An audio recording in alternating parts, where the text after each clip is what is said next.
너희는 선지자들을 통하여 말씀하신 것이 너희에게 미칠까 삼가라. 일러스되 보라, 멸시하는 사람들아, 너희는 놀라고 멸망하라. 내가 너희 때를 당하여 한 일을 행할 것이니 사람이 너희에게 알려주지라도 도무지 믿지 못할 일이라 하였느니라 하니라. 그들이 나아갈새 사람들이 청하여 다음 안식일에도 이 말씀을 하라 하더라. 회당의 모임이 끝난 후에 유대인과 유대교에 입교한 경건한 사람들이 많이 바울과 바나바를 따르니 두 사도가 더불어 말하고 항상 하나님의 은혜 가운데 있으라 권하니라. 그 다음 안식일에는 온 시민이 거의 다 하나님의 말씀을 듣고자 하여 모이니 유대인들이 그 무리들을 보고 시기가 가득하여 바울이 말한 것을 반박하고 비방하노니 바울과 바나바가 담대히 말하여 이르되 하나님의 말씀을 마땅히 먼저 너희에게 전할 것이로되 너희가 그것을 버리고 영생을 얻기에 합당하지 않은 자로 자처하기로 우리가 이방에게로 향하노라. 주께서 이같이 우리에게 명하시되 내가 너를 이방의 빛으로 삼아 너로 땅 끝까지 구원하게 하리라 하셨느니라 하니 이방인들이 듣고 기뻐하여 하나님의 말씀을 칭송하며 영생을 주시기로 작정된 자는 다 믿더라. 주의 말씀이 그 지방에 두루 퍼지니라. 이에 유대인들이 경건한 귀부인들과 그 신의 유력자들을 선동하여 바울과 바나바를 박해하게 하여 그 지역에서 쫓아내니 두 사람이 그들을 향하여 발에 티를 떨어버리고 이고니온으로 가거늘 제자들은 기쁨과 성령이 충만하니라. 아멘. 아멘.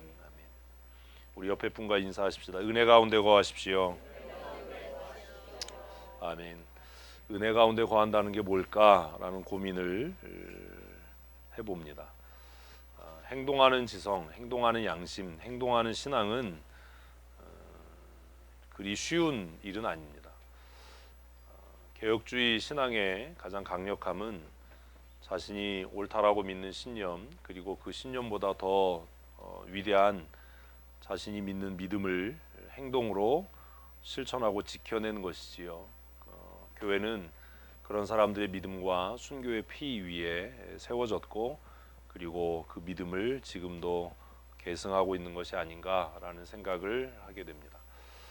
오늘 본문 말씀에 바울은 그 말씀을 듣는 회당에 모인 사람들에게 경고를 선포합니다. 선지자들의 경고. 오늘 본문 말씀이 좀 무겁게 시작하지요. 그 내용이 뭐지요? 선지자들의 경고. 이렇게 되면 이제 우리가 마음속으로 정리해야 될 게 있어요. 그 경고는 누구를 향한 거냐? 또 그 경고는 무엇에 대한 거냐? 그리고 그 경고의 내용은 무엇인가? 그리고 그들에게 장차 임할 하나님의 심판은 무엇인가? 라는 것에 대해서 정리하는 겁니다.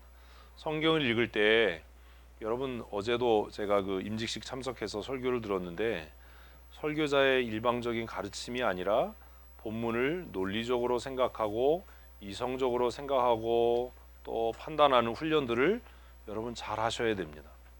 오늘 본문은 뭘로 시작한다고요? 경고로 시작해요. 경고. 뭐라고 이야기해요? 일러스되 보라, 멸시하는 사람들아, 너희는 놀라고 멸망하라. 내가 너희 때를 당하여 한 일을 행할 것이니 사람이 너희에게 일러줄지라도 도무지 못할 일이라 하였느니라 하니라. 40절에 보면 40절 본문 성경 다 펴고 계신가요? 40절 한번 크게 읽어보십시다. 시작.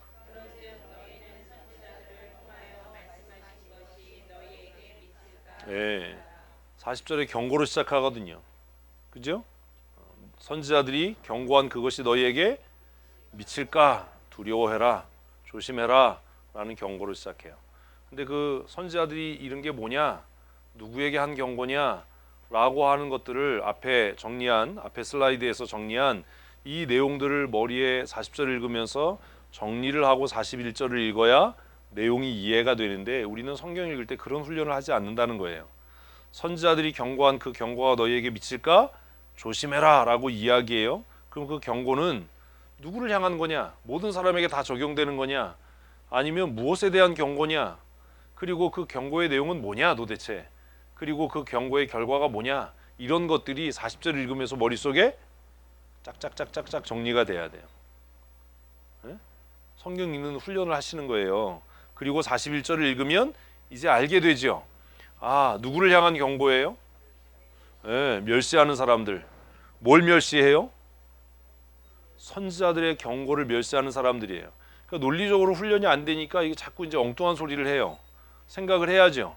선지자들이 계속 와서 뭐 했어요? 메시아가 올 거야, 이런 일이 일어날 거야. 아, 지지난주 설교를 생각하시면 그걸 안식일마다 외우고 한식일마다 읽었는데도 그 뜻이 뭔지 몰라서 메시아를 십자가에 못 박는 일을 하지 않았냐? 그 설교를 들었는데 뭘 멸시하냐라고 물으면, 아, 선지자들의 경고를 멸시하는 자들, 오늘로 하면 성경을 읽으면서 깨닫지 못하는 자들, 말씀을 들으면서도 설마라고 생각하는 자들, 그들을 뭐라고 이야기한다고요? 멸시하는 사람들아. 멸시하는 사람들. 누구를 향한 경고예요? 하나님의 말씀을 멸시하는 자들에 대한 경고예요. 그 경고의 내용이 뭡니까? 내가 너희 때를 당하여 한 일을 행할 거다. 하나님의 심판이 그들에게 임할 거라는 거지요. 하나님의 심판이 임할 겁니다. 그런데 그들은 그 심판을 듣고도 뭐 하지 못해요? 자, 사람들이부터 읽습니다. 사람들이 너희에게 일러줄지라도 도무지 믿지 못할 일이라. 그들은 듣고도 깨닫지 못해요. 그래서 뭐 하지 않아요? 믿지 않아요. 아유, 뭐 설마 그런 일이 있겠어? 그런 일이 일어나겠어? 우리도 지금 이러거든요. 성경을 깨닫지 못하고 말씀을 알지 못하는데 믿음이 있다? 이건 거짓말입니다. 그럴 수 없어요. 왜요? 믿음은 어디에서 나와요? 말씀을 들으면서 나와요. 들은 결과로 깨달아지는 것이 삶으로 적용되고 실천될 때 우리는 그것을 뭐라고 이야기합니까? 믿음이라고 이야기하는 겁니다. 나는 성경 모르는데, 성경 읽어도 무슨 뜻인지 모르는데 난 믿음이 있어. 이거는 처음부터 성립될 수도 없는, 성경이 말하지도 않는 거짓 가르침인 거지. 예수님이 십자가에 못 박았던 사람들이 그렇게 한 거예요. 자신들이 뭐가 있다라고? 믿음이 있다라고, 경건하다라고 주장하면서 결국 선지자들이 한 경고를 이해하지 못해서 메시아가 왔을 때 그를 십자가에 못 박는 일을 하고야 말았어요. 지금 그 얘기를 다시 하는 거예요. 선지자들이 했던 경고, 그 내용이 뭐예요? 누구를 향한 거였어요? 하나님을 무시하는 자들, 하나님의 말씀을 멸시하고 무시하는 자들을 향한 거예요. 그들은 하나님의 말씀을 이해하지 못해서 뭘 행합니까? 자신들의 뜻을 행해요. 예? 뭘 깨닫지 못해서, 나를 향하신 하나님의 말씀을 깨닫지 못해서 무엇대로 한다고요? 내 고집대로 해요. 내 습관대로 해요. 내 편견대로 해요. 내가 옳다라고 생각하는 대로 해요. 오전에 아까 예배 전에 잠깐 우리 사역자들 모였을 때 제가 그 얘기했잖아요. 무슨 예배와 무슨 예배? 진정으로 하는 예배와 진리로 하는 예배의 차이가 뭐냐? 몰라요. 진정으로 하는 예배가 뭔지, 진리로 하는 예배가 뭔지도 몰라요. 그런데 목사고 장로예요. 그리고 권사예요. 성경 아무것도 모르면서 그냥 의심만 가득해요. 하나님은 어떻게 일하시냐면 우리에게 갑자기 지혜를 주시거나 갑자기 성경을 깨닫게 하지 않아요. 네? 우리가 기도했더니 자고 났더니 IQ가 뭐 50이 올라갔어, 이런 일 없어요. 하나님은 어떻게 일하시죠? 정말 그 사람에게 지혜가 필요하다면 그에게 지혜를 가르쳐줄 스승을 만나게 하시겠죠. 그에게 믿음이 필요하다면 그의 손에 성경을 들려주시겠죠. 그가 하나님의 말씀을 깨닫기를 하나님이 원하신다면 글을 읽을 수 있는 능력을 주시겠죠. 글을 읽을 수 있는 능력이 있고 성경이 있는데도 성경 읽지 않으면서 의심하고 질문하고 반문하는 건 오늘 본문에 나오는 스스로 멸망당하기로 자처하는 거예요. 하나님은 어느 날 우리가 기도했더니 자고 일어났더니 막 성경이 막 알아져, 이런 일 없어요. 가끔 저한테 목사님 어떻게 성경을 그렇게 잘 아세요? 어떻게 잘 알기는요? 이유는 딱 하나지요. 뭐예요? 죽어라고 공부한 거예요. 그래서 하나님이 뭐 자고 났더니 깨닫게 하셔. 하나님은 그렇게 일하지 않아요. 그렇게 역사하지 않아요. 성경을 읽지 않는데, 묵상하지 않는데 어떻게 하나님의 뜻을 알아서 하나님의 뜻을 행할 수 있겠습니까? 성경이 뭔지도 모르는데 내가 진정을 다했다고 그게 하나님이 받으시는 예배다, 말이 안 되는 거죠. 진정으로 하는 예배와 진리로 하는 예배의 차이가 뭔지도 모르는데 어떻게 내 예배를 하나님이 받으실 거라고 생각을 합니까? 하나님의 뜻을 깨닫지 못하니까 하나님의 뜻을 버리고 뭘 행해요? 자신들의 뜻을 행해요. 제가 왜 여러분들에게 성경을 가르치고 성경 해석하는 방법을 가르치고 성경 이렇게 읽으셔야 됩니다라고 하냐 하면 그래야 하나님의 뜻을 깨달을 거 아닙니까? 지금 이렇게 어려운 시기를 보내면서 하나님께서 우리에게 원하시는 게 뭘까? 여러분, 하나님께서 지금 우리에게 원하는 게 무슨 소독자라고 뭐 방역자라고 이걸 원하시겠어요? 절대로 마스크 벗으면 안 돼. 하나님이 이걸 원하시겠어요? 대답들을 안 하세요. 뭘 원하시겠어요? 회개하는 걸 원하시는 거예요. 우리의 개떡 같은 예배 태도, 위선적인 신앙생활, 우리 스스로가 예배를 무시하고 멸시했던 행동들, 하나님의 뜻이 뭔지 모르니까 지금도 여전히 뭐 하는 거예요? 대답이라도 하세요. 뭘 행한다고요? 자기 뜻을 열심히 행하는 거야. 절대로 마스크 벗으면 안 돼. 야, 손 소독 잘해야 돼. 나갔다 들어오면 반드시 씻어야 돼.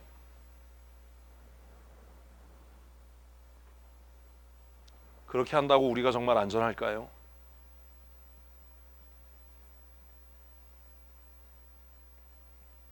하나님께서 우리를 향하신 하나님의 뜻이 무엇인지를 깨닫지 못하면 그때나 지금이나 앞으로나 정말 그 바보 같은 사람들은 뭘 행해요?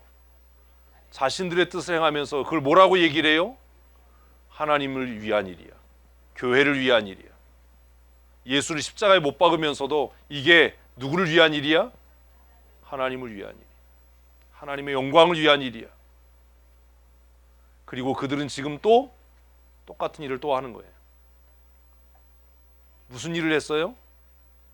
바울과 바나바를 박해하는 일을 하면서 그들은 뭐라고 이야기한다고요? 이게 교회를 위한 일이야. 하나님을 위한 일이야. 교회 밖에 있는 사람들이 아니에요.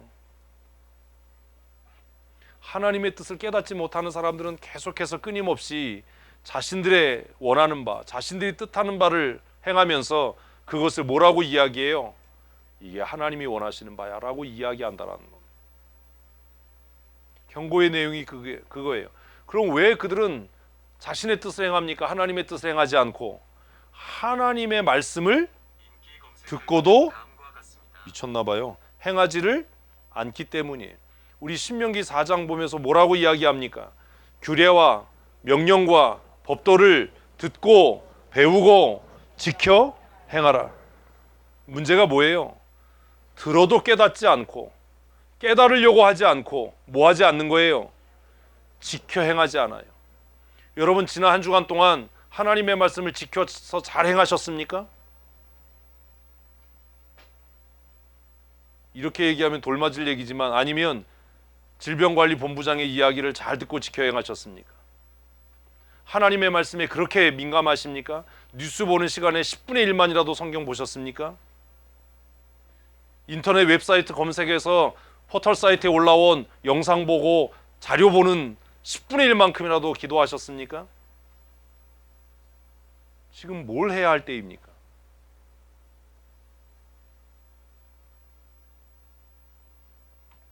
듣고 지켜 행하진 않아요.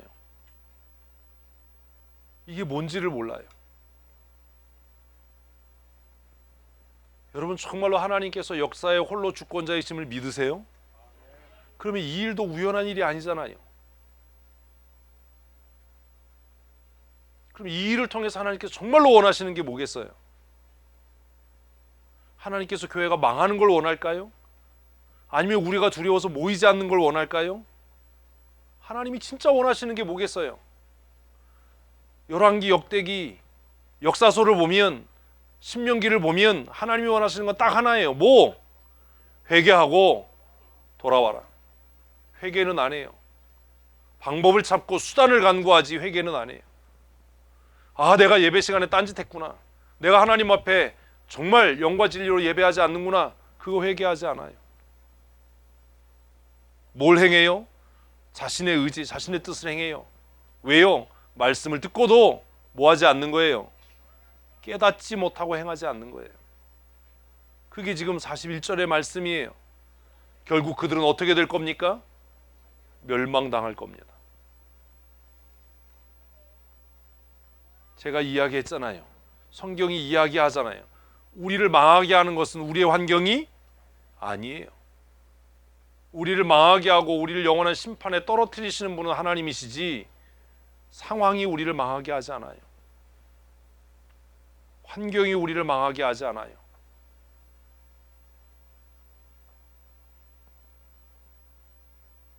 우리는 그렇게 생각하지 않아요. 여러분 솔직하게 이야기합시다. 우리끼리니까. 하나님이 더 두려우세요? 코로나가 더 두려우세요?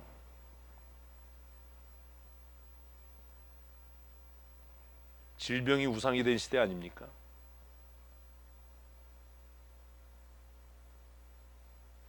하나님이 두렵긴 뭐가 두려워요? 요즘 여러분 열심히 그렇게 건강관리하는 것만큼의 반만이라도 신앙관리 하셨습니까? 여러분의 영성을 그동안 그렇게 관리하셨습니까? 저도 이 코로나 바이러스의 수혜자예요. 감기 안 걸리잖아요 요새. 왜 안 걸리겠어요? 얼마나 씻어내겠어.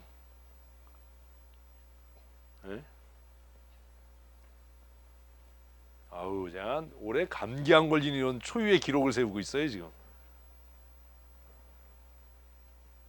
뭐가 더 두렵냐? 제가 가만히 생각해봤어요. 어제 하루 이렇게 운전하고 다니고 어제 임직식 참여하고 하루 종일 이렇게 생각해봤어요. 우리가 정말로 뭘 두려워하고 사나? 정말 하나님을 더 두려워하나? 아니면 상황을 더 두려워하나?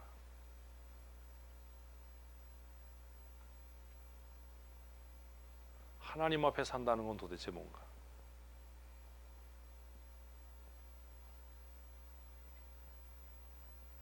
하나님께 더 가까이 한다는 건 뭔가? 아브라함 카이퍼가 이야기한 하나님께 더 가까이 하는 삶이란 뭐냐?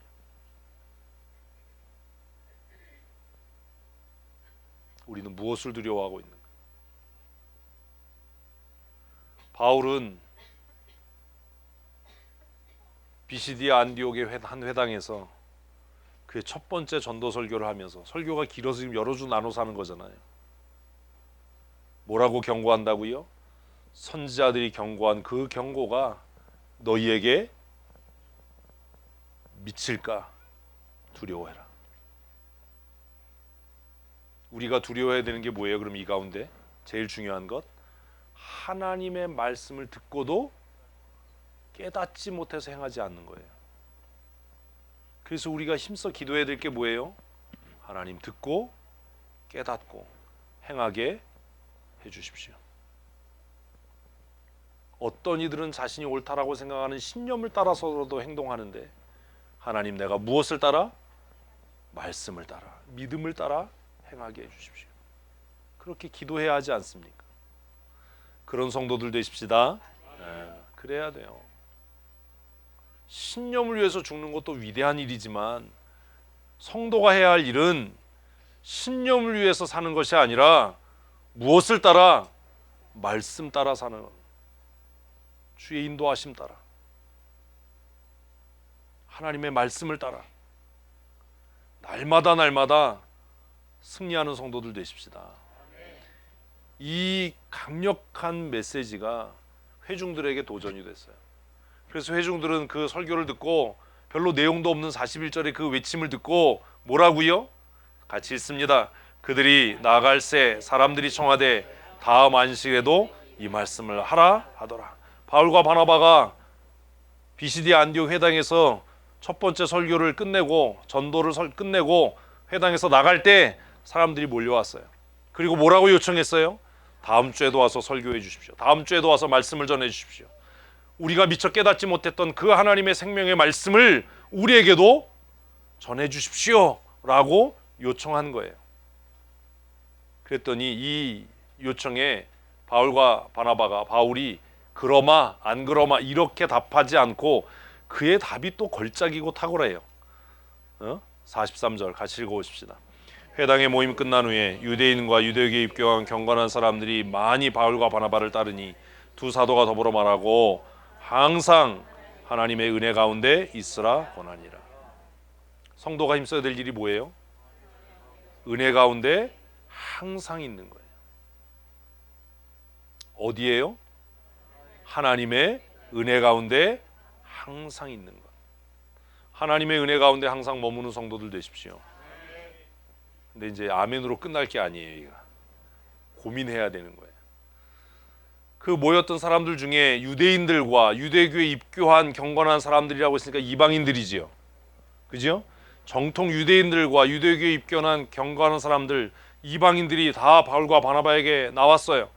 그에게서 더 무슨 하나님의 말씀을 들을까 기대하는 마음으로 나왔어요. 그때 바울과 바나바가 그들에게 권면했던 게 뭐라고요? 예. 이제 이거 정리해서 해야 돼. 말씀 듣는 게 중요한 게 아니야. 설교 듣는 게 중요한 게 아니야. 그런 거 안 써 있지요. 근데 읽으면 그게 이해가 돼야 되는 거예요. 지금 회중들은 뭐 하기를 원했어요? 말씀 듣기를 원했어요. 다음 주에도 와서 말씀을 전해주십시오. 항상 우리에게 이 말씀을 전해주십시오 라고 이야기할 때 바울은 그것보다 더 중요한 성도가 힘써야 되는 일이 있어. 성도가 힘써야 되는 일이 뭐예요? 항상 하나님의 은혜 가운데 거하는 거예요. 그럼 질문해야 되잖아요. 주일날 나와서 설교 듣는 게 전부가 아니에요. 성경 공부에 참여하는 게 전부가 아니에요. 그거보다 더 중요한 게 있어요. 그게 뭐예요? 내 스스로가 항상 하나님의 은혜 가운데 거하는 거예요. 아멘. 한번 따라 하십시다. 내 스스로가 항상 하나님의 은혜 가운데 거하겠습니다. 아멘. 아멘. 정말 아멘이시지요? 언제요? 어디에요? 네. 누가요? 내 스스로가. 이게 논리적으로 자꾸 생각하고 답해야 돼요. 바울은 야 다음 그럼 안식에도 내가 와서 말씀 전해줄게. 내가 다음 안식에도 너희 성경 가르쳐줄게. 이 얘기를 하지 않고 너희 스스로가 항상 하나님의 은혜 가운데 있도록 힘써야 한다. 그럼 이제 질문이 생겨야 되잖아요. 무슨 질문이요? 네. 어떻게 항상 하나님의 은혜 가운데 거할 수 있는가? 어떻게 하는 것이 항상 하나님의 은혜 가운데 거하는 것인가?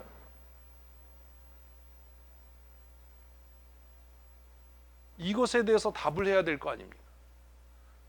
항상 하나님의 은혜 가운데 거한다는 건 뭐냐? 그게 뭐냐? 답을 찾아야 돼요. 여러분 스스로가.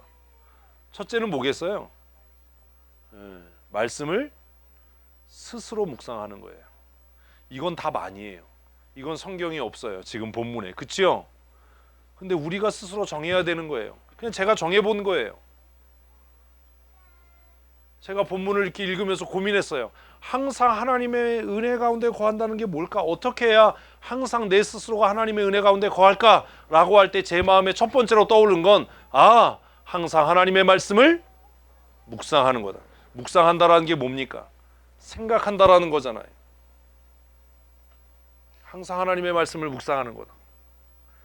고미자 권사님, 항상 하나님의 은혜 가운데 어떻게 거하실 수 있습니까? 어떻게 거하고 계십니까? 이렇게는 안 물을게요. 그죠? 그럼 거짓말을 해야 되니까. 어떻게 거하실 수 있습니까? 그 방법이 뭡니까? 고미자 권사님이 생각하는 방법이 뭡니까? 하나님의 말씀을 전하는 것. 홍희영 권사님 뭡니까? 모이게 힘쓰는 것. 짠 거 같잖아. 진두정 집사님 뭐예요? 엄마 손은 약손하지 말고 최면 거는 거야? 배를 만지면서. 하엘이가 배가 아프대? 뭔 소린지도 몰라. 저 그냥 항상 하나님의 은혜 가운데 거하는 방법이 뭐라고 생각하냐고. 네? 확실히 우리 교회가 장로교회임에 틀림이 없어요. 이거를 지금 순복음에 제가 우리 성도들이 뭐라고 대답할까 생각을 했는데 순복음에서 물었으면 아마 제일 먼저 1번으로 뭐가 나왔을 것 같아요? 기도하는 거가 나왔을 거예요. 기도하기 힘쓰는 거다. 근데 우리는 그동안 주워 들은 게 있어서 다 뭘 얘기를 해요? 말씀 묵상하는 거다 이렇게 얘기해요. 바람직한 일이에요. 근데 말은 하는데 묵상은 안 해. 성경도 안 읽어. 성경을 모르는데 하나님의 은혜 가운데 거할 수 있는 방법은 없어요. 그 말도 안 되는 거짓말 하는 거예요. 어제 원로 장로님 세우는데 야, 김철환 목사님 아주 무서운 분이에요. 김철환 목사님. 박종기 장로님 일어나서 이렇게 되더니 질문합니다. 원로 장로 될 자격이 있나 없나 테스트합니다. 1번 성경에서 제일 오래 산 사람이 누구요? 아니다. 이 세상에서 제일 오래 산 사람이 누구요? 물었어요. 듣고 있는데 제가 그냥 야, 이거 대답 못하면 어떡하지? 누구야? 박미철 집사 누구야? 모르지? 너무 원로 장로 되긴 틀렸어 아저씨. 박정현을 대답해. 무드셀라요. 계속 물으시는 거예요. 근데 점점 어려워져 가고 있어. 그 중에 이제 제일 쉬운 게 하나 나왔어. 이 세상에서 제일 큰 배를 만든 사람이 누구야? 누구죠? 아니에요. 현대조선소예요. 내가 노아요. 그래서 둘 다 틀렸다 씨. LNG선이 더 커요. 질문하시다가 흥분하셔가지고 당신이 답을 했어. 이 세상에서 제일 지혜로운 솔로몬은 누구? 아씨, 내가 답을 얘기했네. 이제 제일 지혜로운 솔로몬이 누구니? 솔로몬이지.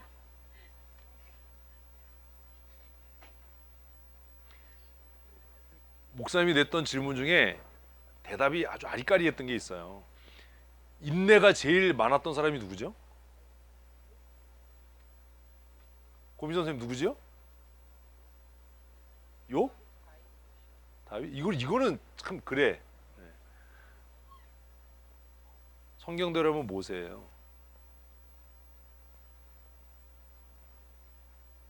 성경에 써 있거든.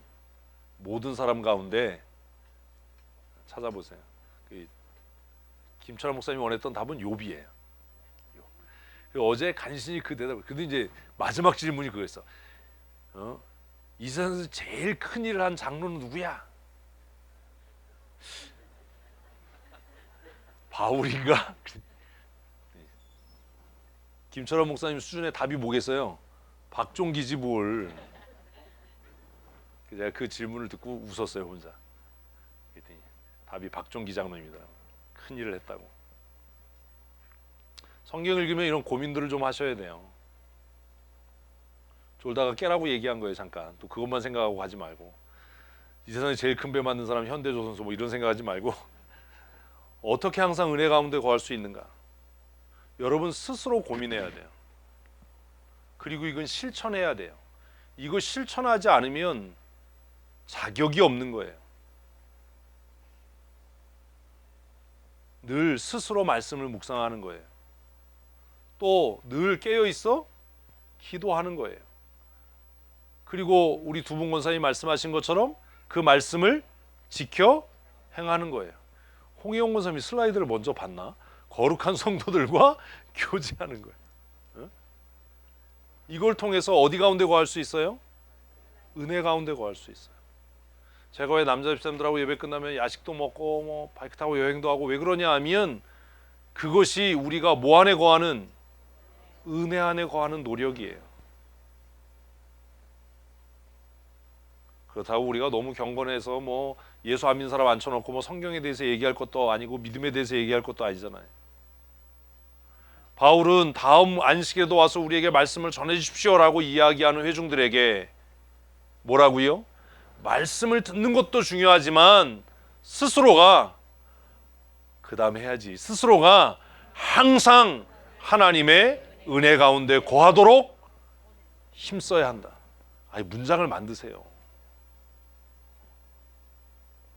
오늘 예배 후에 여러분 소그룹 모임할 때 이 부분을 나누셔야 됩니다. 어떻게 우리가 그 다음 해야죠. 시작. 항상 하나님의 은혜 가운데 거할 수 있는가. 우리가 어떻게 항상 하나님의 은혜 가운데 거할 수 있는가?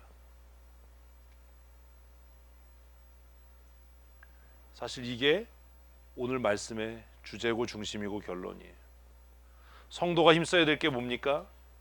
스스로가 들어가야 돼요. 뭐요? 스스로 하나님의 은혜 가운데 항상 거하는 겁니다. 정말 노력해야 되는 겁니다. 수고해야 하는 겁니다. 바울과 바나바는 유대인들과 유대교에 입교한 경건한 하나님의 사람들에게 너희들이 정말로 하나님의 은혜를 사모한다면, 선지자들이 너희에게 경고한 바 그 경고가 너희에게 임하는 것을 원하지 않는다면 항상 하나님의 은혜 가운데 거하기를 힘써야 한다라고 권면했습니다. 이렇게 끝났으면 얼마나 좋겠어요. 그런데 그렇게 은혜를 사모하는 사람들이 있었던 반면에 바울과 바나바의 복음 전도는 핍박과 박해를 불러일으켰습니다. 45절 말씀 읽습니다. 유대인들이 그 무리가 보고 시기가 가득하여 반박하고 비방하고는, 유대인들이 다음 안식일에도 바울과 바나바가 안식일에 와서 복음을 전할 때 그 성에 있는 거의 대부분의 사람이 나와서 그 말씀을 들었어요. 그걸 보고 누가요? 유대인들이요. 교회 밖에 있는 사람들이 아니에요. 유대인들이요. 뭐가요?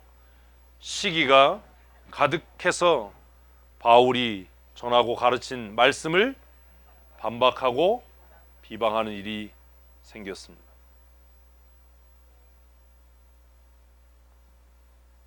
이런 일은 지금도 그리고 앞으로도 계속될 겁니다. 또 질문을 해야지요. 박해의 원인이 뭐예요? 뭐 때문이에요? 아이씨, 아까 다시 가야 되나? 뭐요? 시기가 가득하여. 질문하고 넘어갔는데 왜 대답을 못해요? 뭐 때문에요? 시기가 가득해서요. 박해의 원인이 뭐예요? 시기예요. 무슨 문제가 아니에요? 진리 문제가 아니에요. 교회에서 문제들이 일어날 때 정신 차리고 잘 들어야 돼요. 교회에서 문제가 일어날 때 우리는 먼저 생각해야 됩니다. 뭘? 이게 원인이 뭐냐? 이게 정말 진리에 관한 문제냐? 아니면 자신의 기득권과 명분과 무엇에 관한, 시기에 관한 거냐? 그거 가려낼 수 있어야 돼요. 예? 갈등이 생기고 분쟁이 생기고 다툼이 생길 때 우리가 먼저 생각해야 될 건, 야, 갈등이 일어났어, 분쟁이 일어났어, 이게 아니라 그 분쟁의, 크게요, 그 분쟁의 원인이 무엇이냐, 이것만 지도자들이 생각하면 문제는 어렵지 않게 해결돼요. 대부분 교회 안에서 일어나는 분쟁의 원인은 무슨 문제가 아니에요? 진리 문제가 아니에요. 괜히 그러는 거죠. 아무개 장로님이 성도들한테 너무 인기 많은 거 아니야? 목사님이 성도들에게 인기 많은 거 아니야? 목사는 성도들한테 인기가 많아도 문제가 되고 인기가 없어도 문제가 돼요. 인기가 많으면 뭐가 문제가 돼요?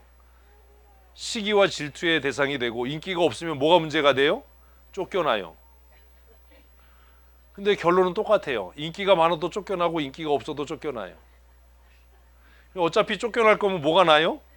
인기 많다가 쫓겨나는 게 얘라 이씨. 그죠? 사람들이 그런 얘기 해요. 성도들이 목사님을 막 이러는 거 아니야? 그럼 또 우리는 그 얘기 들으면 마음이 어때요? 진짜 같아요. 이게 진짜 문제인 것 같아. 그게 무슨 문제예요? 진짜 문제는 뭐가 문제인데요? 진리가 아닌 것을 가르치느냐, 이게 문제여야죠. 그 제가 얘기했잖아요. 이단을 가르치지 않는 한 거기에 대해서 얘기하지 마라. 바울과 바나바를 반대하고 박해했던 사람들, 그 박해의 원인이 뭐라고요? 시기예요. 이제까지 자기들이 기득권을 갖고 있었는데, 이제까지 자신들이 비시디아 안디옥 회당에 우두머리로서 권리를 행사하고 있었는데, 아니, 어디서 듣도 보도 못한 바울과 바나바라고 하는 사람이 와서 딱 몇 주, 한 주 복음 전하고 나니까 그 성 사람들 다 모여서 그 말씀을 듣는 거예요. 야, 이거 문제가 있는데? 이러다가 우리 기득권을 뺏기겠는데?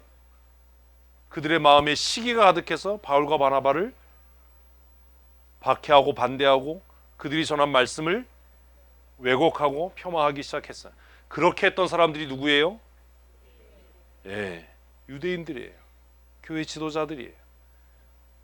스스로 하나님을 사랑한다라고 이야기했던 사람들이에요.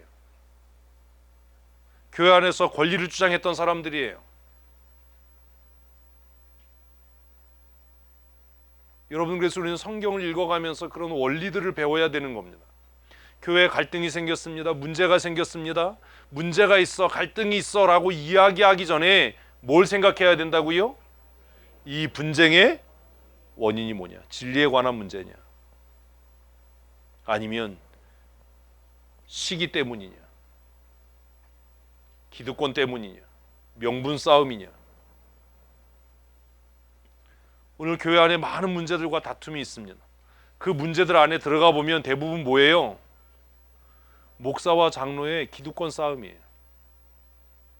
성도와 성도 간의 기득권 싸움이에요. 내가 싫어하는 저 사람이 장로가 되면 나 교회 안 나오겠다는 거예요. 내가 싫어하는 저 장로를 목사님이 두둔하고 비호하니까 나 교회 안 나오겠다는 거예요. 진리에 관한 문제로 싸우는 교회는 거의 없어요.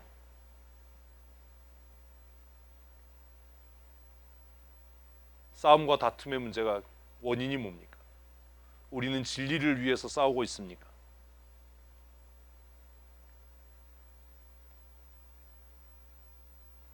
말씀을 듣는 성도의 바른 태도는 무엇입니까? 다시 45절을 읽어보십시다. 시작. 유대인들이